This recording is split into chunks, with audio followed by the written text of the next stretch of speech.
teaching calls us to be aware of the unfair injustices of the world. One of the most important issues of injustice is redline and housing inequality. This is our story. Service and Justice Week 2022, Extending the Boundaries. Hi, my name's Ryan and my group is Extending the Boundaries. In this group, we learned about redlining, and with this video, we hope to spread awareness about the issue and what people our age can do to help. What is redlining? Redlining is a form of housing discrimination that uses housing categories which classify areas for real estate investors, banks, and real estate agencies upon giving home loans. Redlining divides communities into categories described as desirable, still desirable, declining, and hazardous. Other forms of housing discrimination can present in different ways, such as refusal to make a mortgage loan or provide other financial assistance for a home, or imposing different conditions on a loan or sale, such as different interest rates or fees depending on a person's ethnic background or race.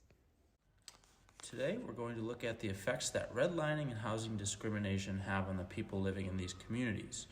Cherry is from an East Side Buffalo community and faces daily struggles that Carol and Gabe, who live in Orchard Park, do not have to face. Hey Mom, I'm going on a field trip for my honors class. It's $70, so can you sign it? Oh, of course. Let me just go get my wallet and it'll be all set and paid for. Oh, thank you. This is the more privileged neighborhood that doesn't have to deal with the label of being undesirable. Living in a desirable neighborhood comes with many pros, such as this luxurious house. Gabe is the child of a wealthy family. Gabe's parents could afford the world and more, but since Gabe goes to a luxurious school that has money, his scholarships are paid for the gifted program he has been in since childhood. For Gabe's school, being in a gifted program is a must and not a luxury. Gabe gets along with the kids in his class and feels safe at his school and feels like he can be himself.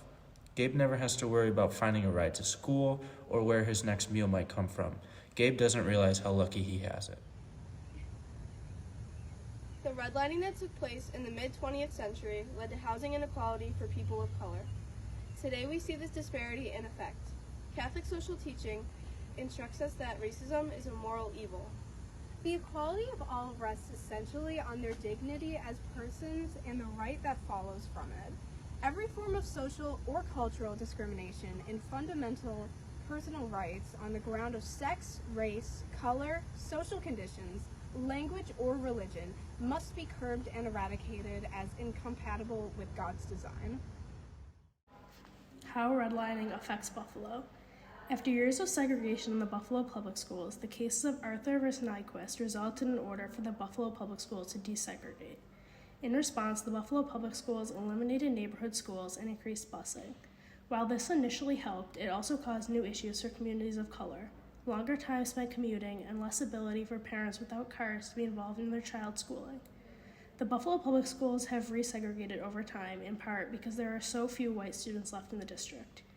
58% of the area's jobs cannot be reached by public transportation. Even where jobs are accessible by public transit, commute times tend to be longer for people of color. This is known as the time travel penalty. Reducing their time to engage in other activities, communities of color tend to be excluded from many job opportunities and have less time to spend on additional important things in their lives, such as other jobs, family life, and education. Here we see Sherry, a single mom faced with daily hard decisions. Today, she is faced with the choice of sending her kid to a gifted program or paying her bills on time. Sherry currently has 3 bills to pay that come to a total of $150, and she doesn't get paid until next week. Hey Mom, my class is going on a field trip on the 20th to a museum. It's $15. Can I go? I'm sorry, honey. We don't have the money right now. You might have to sit this one out. But I promise you can go next time. Okay, thank you for trying. What can be done to correct this problem and prevent it in the future? The problem of redlining can help be solved by increasing funding in affected areas to help better the lives of people that have to experience this injustice every day. Once aware of the issues, causes, and effects of redlining, people must work together to educate others about it. We can supply one another with information and provide support and resources to those who have suffered from redlining so that we can fix this man-made unequal division.